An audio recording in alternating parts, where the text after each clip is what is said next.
हर महादेव। काशी विश्वनाथ ओगड़दानी त्रिकालदर्शी कैलाशी अविनाशी भगवान शिव, जिनकी पुनीत पावन पवित्र शिव महापुराण की कथा बाबा देवाधिदेव महादेव की ये पवित्र पावन भूमि स्वयं प्रकृति ने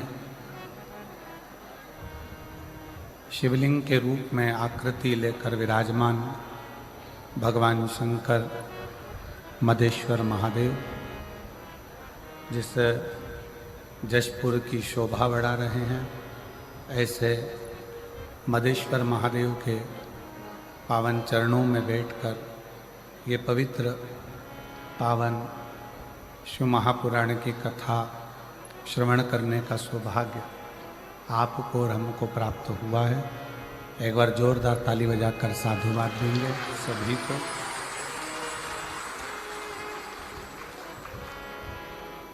पूरी दुनिया का, विश्व का सबसे बड़ा शिवलिंग, छत्तीसगढ़ की पवित्र भूमि मदेश्वर महादेव।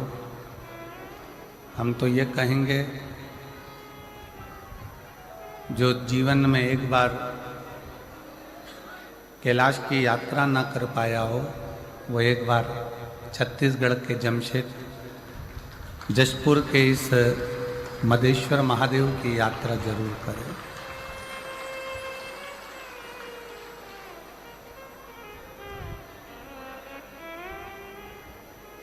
आज कथा प्रारंभ होना है और आप जो लोग रात्रि से आए हुए हैं, कल से जो बैठे हैं, मेरा देवाधिदेव महादेव, मेरे बाबा मदेश्वर नाथ आपको सुंदर प्रकृति का दर्शन करा रहे होंगे। कभी तो बहुत तेज हवा चल रही होगी, कभी पानी बरस रहा होगा, कभी गर्मी पड़ रही होगी, कभी ठंड लग रही होगी, और ऐसी ऐसी सुंदर लीलाओं का दर्शन इस वीराने जंगल में, मायाली गांव में, इस प्रकृति की गोद में विराजमान मेरे शंकर का पूरे विश्व में, पूरी दुनिया में सबसे बड़ा शिवलिंग इस मयाली गांव के अंतर्गत छत्तीसगढ़ की धरा पर।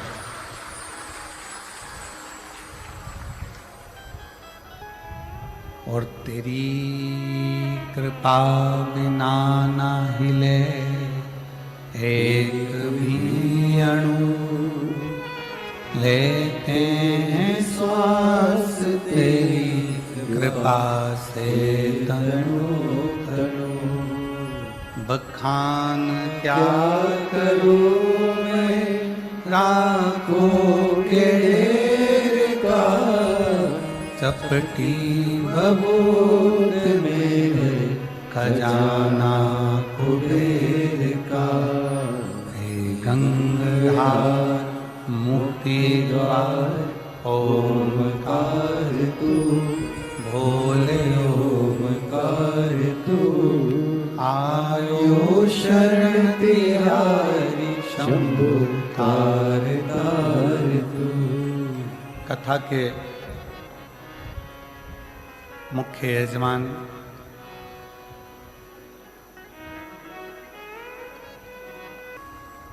इसमें किसी यजमान का नाम नहीं दिया गया इस कथा को, क्योंकि ये मादेश्वर महादेव के चरणों में हो गई।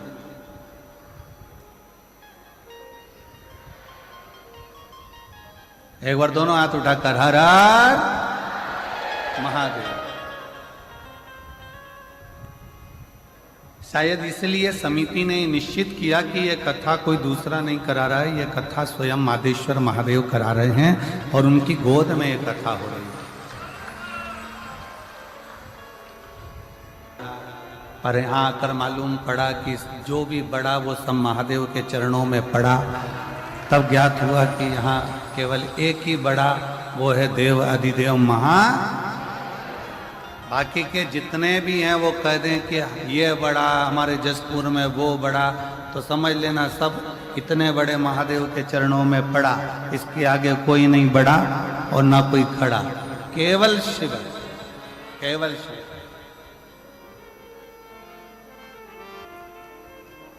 और दिल से सुनो कथा। जशपुर वालों, मेरे जशपुर की जीजियों, मेरे जशपुर के जीजाओं, ना जाने कौन सा पुण्य आप लोगों ने करा होगा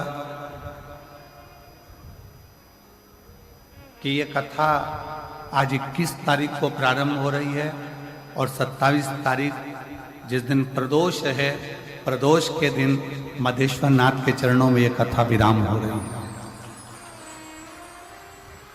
शायद कथा जब ली होगी तो ये भी नहीं देखा होगा कि प्रदोष पड़ रहा है क्या, तिथि कौन सी पड़ रही है, दिन कौन सा पड़ रहा है। पर कहीं ना कहीं मेरा भोलेनाथ, मेरा विश्वनाथ, मेरा मधेश्वर नाथ, मेरा शिव, मेरा शंकर उस आनंद को आपके भीतर विराजमान कर कर इस आयोजन को सफल बना।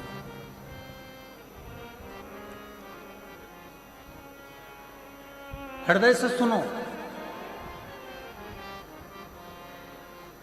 और जितना दिल से इस कथा को अपने अंदर उतार सकते हो उतने दिल से उतारो।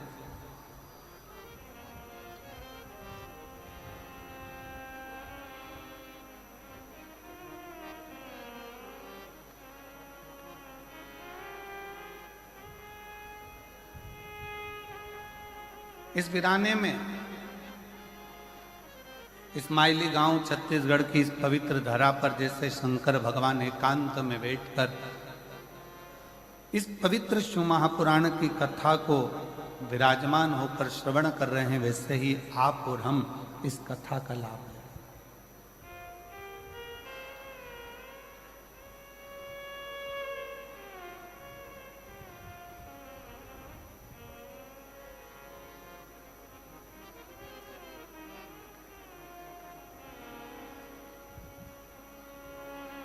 कल आशीष कर रहे थे गुरुजी, इस माइली गांव में पहुंचने के लिए ट्रेन भी बहुत दूर तक छोड़ती है, फिर वहां से 100-150 किलोमीटर दूर चलकर यहाँ पहुंचना पड़ता है। बस का साधन भी दूर तक रहता है। हमने कहा आशीष, ये मधेश्वर नाथ जो बैठे हैं ना, ये साधारण नहीं है। वो एक बार अपने भक्त को भले पैदल बुला लेते हैं, पर दूसरी बार उसको 4 व्हीलर दिलाकर बुलाते हैं कि तू अपनी गाड़ी से यहां तक पहुंच। तू अपने साधन से, और तेरी कृपा बिना ना हिले एक भी अणु, लेते हैं श्वास तेरी कृपा से तनु तनु।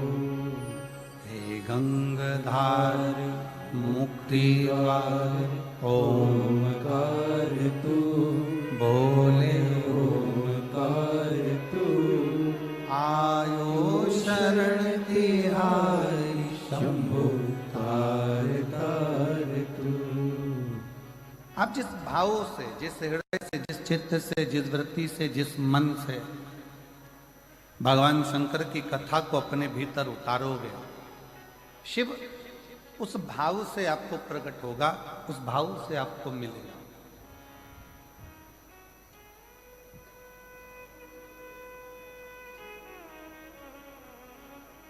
कई लोगों के मन में एक शंका होती है, बड़ा बड़ा भाव उनके अंदर आ जाता है कि गुरुजी,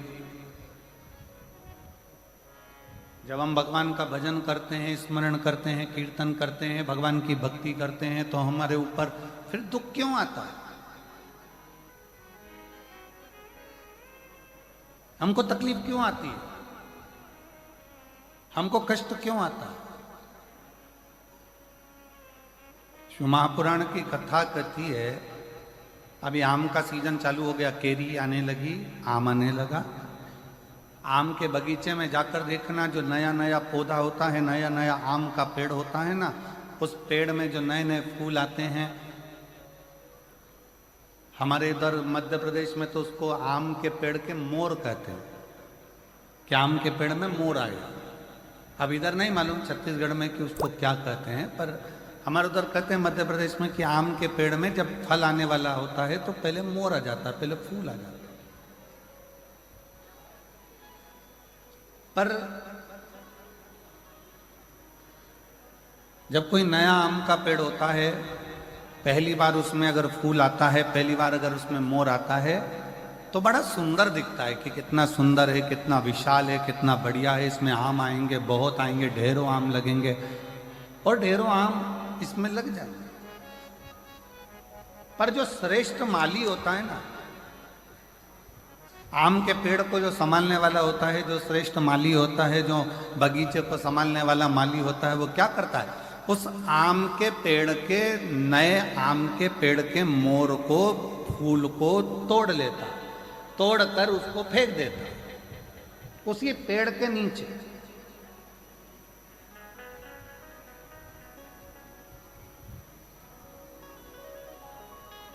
और दुनिया के लोगों को लगा कि इतना बढ़िया आम का पेड़, उसमें इतने सारे मोर भी लगे, इतने सारे फूल भी लगे और इतनी सारी केरियां आएंगी, इतने सारे आम लगेंगे। परंतु गजब करा माली ने, बगीचे के माली ने तो तोड़ा फूल को, मोर को और पेड़ के नीचे डाल दिया।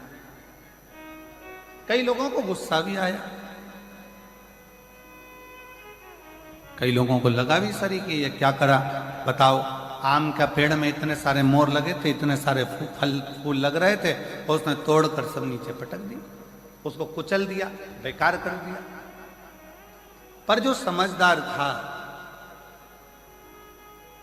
जिसकी चित्तवृत्ति में समझदारी थी, उसने माली को धन्यवाद दिया कि वारे माली, तूने अच्छा करा, जो पहली बार नए वृक्ष में जो मोर आए थे, फूल आए थे, उसको तोड़कर तूने कीचड़ में डाल दिया, पेड़ की जड़ में डाल दिया। क्यों? क्योंकि हमारा एग्रीकल्चर कहता है, हमारी प्रकृति कहती है कि नया पेड़ का फूल, आम के बगीचे में लगे नए पेड़ के अगर मोर को, फूल को तोड़कर फेंक दिया जाए तो दूसरी बार जो फूल आते हैं और दूसरी बार जो फल आते हैं वो अपार आते हैं, जिसको गिना भी नहीं जा सकता। इतनी कृपा के साथ में उसमें आम लगना चालू हो जाते हैं, उसमें फूल लगना प्रारंभ हो जाते हैं। अब जो लोग कहते हैं कि बड़ा भगवान दुख देता है, बड़े तकलीफ आती है, भगवान तकलीफ दे देते हैं, भगवान कष्ट देते हैं, भगवान दुख दे देते हैं, हम इतना पूजन करते हैं तो भी भगवान हमारी नहीं सुनता, हम इतना भजन करते हैं तो भी भगवान हमारी नहीं सुनता, हम भगवान को भक्ति करते हैं तो भी भगवान हमें कष्ट देता है। उसका कारण केवल इतना है, भगवान को धन्यवाद देना कि परमात्मा भी वो माली है, भगवान भी वो माली है। जैसे बगीचे का माली होता है, वैसे वो परमात्मा भी माली है। और परमात्मा यदि तुम्हें कुचल रहा है, परमात्मा थोड़ा कष्ट दे रहा है, परमात्मा थोड़ा दुख दे रहा है, परमात्मा थोड़ा सा कष्ट अगर तुमको जीवन में दे रहा है, तो समझ लेना कि जैसे मोर को तोड़ा गया, फूल को तोड़ा गया और जड़ में डाला गया, जिससे ये पेड़ और उन्नति करे, और आगे बढ़े और बहुत उन्नति कर कर बहुत फल दे, उसी तरह भगवान भी अगर हमको दबा रहा है, कुचल रहा है, थोड़ा कष्ट दे रहा है, तो समझ लेना कि परमात्मा भी हमको बहुत आगे ले जाना चाहता है। समझ लेना, परमात्मा भी हमको बहुत आगे तक लेकर जाना चाहता है, परमात्मा हमको बहुत दूर तक लेकर जाना चाहता है, परमात्मा हमको बहुत अग्रणता में लेकर जाना चाहता है।